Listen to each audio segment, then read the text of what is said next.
मेरी बहनों को पहले मैं नमस्कार कहूँगी। आज हमारे बीच में जो महिलाएं आप देख रहे हैं मेरे साथ खड़ी हुई, कुछ पार्टी की हैं और कुछ एनजीओ से हैं, सेल्फ हेल्प ग्रुप से हैं, अलग अलग पेशे से हैं जो महिलाएं आई हैं। मैं सबको नमस्कार करती हूँ। मेरे साथ गार्गी जी बैठी हैं, जिलाध्यक्ष बैठे हैं, मीडिया इंचार्ज। मैं उनका भी धन्यवाद करती हूँ कि आज उन्होंने ये प्रेस यहाँ गुड़गांव में रखी, गुरुग्राम में रखी।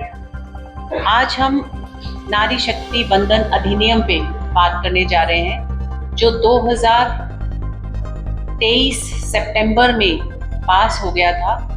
लेकिन आप सोचेंगे कि आज फिर बात करने की क्या जरूरत है। तो हमारी सरकार माननीय मोदी जी के दिशा निर्देश अनुसार दोबारा से 2-3 अमेंडमेंट्स लेके आ रही है, जो 16, 17, 18 3 दिन के विशेष सत्र जो पार्लियामेंट का है, उसमें ये विशेष कुछ अमेंडमेंट्स आएंगे। जो इससे पहले कि मैं अमेंडमेंट पे बात करूं, मैं पिछला कुछ इतिहास इस पे बात करना चाहूँगी कि कितनी लंबी स्ट्रगल है। और मेरे ख्याल से एक पहले की पूरी पीढ़ी स्ट्रगल में चली गई। हमारे सीनियर्स चाहे किसी भी पार्टी से हो, 33% रिजर्वेशन के लिए लड़ते रहे, पार्लियामेंट के अंदर भी, पार्लियामेंट के बाहर भी।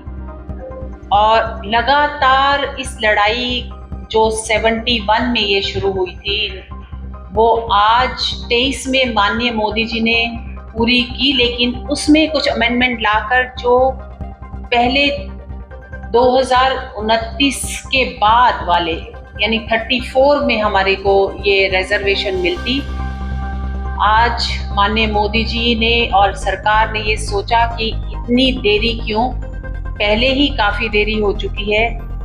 पहले 1971 में इंदिरा गांधी जी ने status of woman in India के रूप में एक ग्रुप बनाया था, जो रिप्रेजेंट कर रहे थे अलग अलग महिलाएं।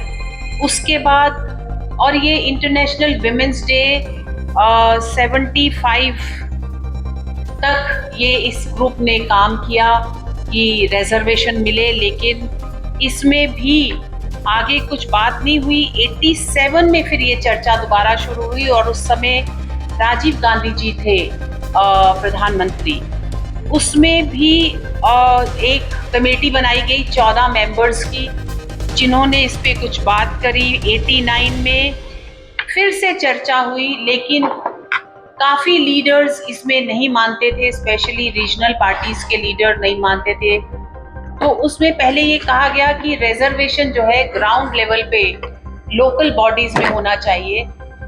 और फिर पीवी नरसिम्हा राव जी की गवर्नमेंट में 2 अमेंडमेंट किए गए, जिसमें 73rd और 74th कॉन्स्टिट्यूशन अमेंडमेंट करके लोकल बॉडीज में 33%, यानी पंचायत लेवल पे और म्यूनिसिपल लेवल पे महिलाओं को रिजर्वेशन दिया गया। तो 92 से ये जर्नी शुरू हुई और ये सोचा गया था कि पहले ग्राउंड लेवल पे महिलाओं को तैयार किया जाए और फिर असेंबली और पार्लियामेंट में लाया जाए।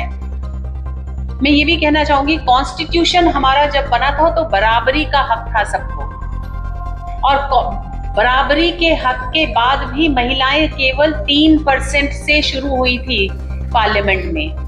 आज भी केवल 13% हैं महिलाएं, और इसीलिए ये 33% की जरूरत थी कि रिजर्वेशन आए तो महिलाएं अधिक से अधिक हमारी रिप्रेजेंटेटिव्स हों। जैसा कि हम समाज में चाहते हैं महिला पुरुष दोनों का रिप्रेजेंटेशन हो, लेकिन कहीं ना कहीं सामाजिक सोच के कारण महिलाएं नहीं आ पाई। पार्टीज भी टिकट नहीं देती रही तो वो चुन के नहीं आ पाई।